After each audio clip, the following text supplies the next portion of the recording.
Donc le recueil s'appelle « Aujourd'hui ma table ».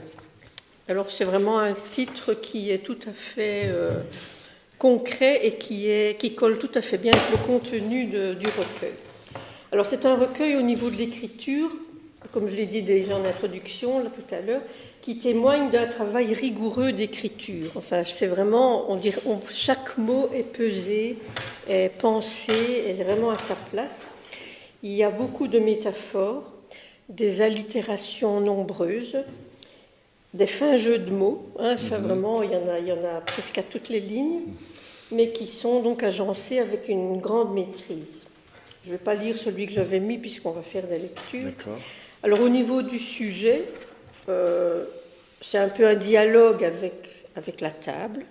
C'est une table qui parle, c'est une table qui a sa vie propre.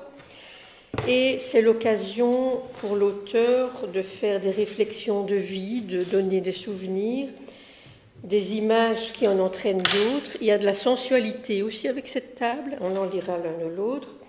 Une touche de surréalisme parfois.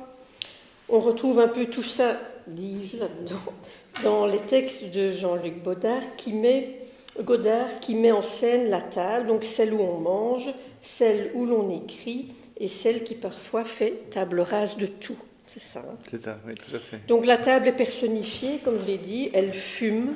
On va voir quand on va lire certaines choses. Elle fume, elle envie la chaise qui est en face d'elle, elle s'envole. La table aussi parfois s'énerve, somnole, se venge, se pâme, pleure, piaffe, etc. Donc elle semble vivre sa vie propre, mais bien sûr sont intimement liés à ses états d'âme de table et à son histoire, ceux du jeu qui est dans le recueil, qui est l'auteur.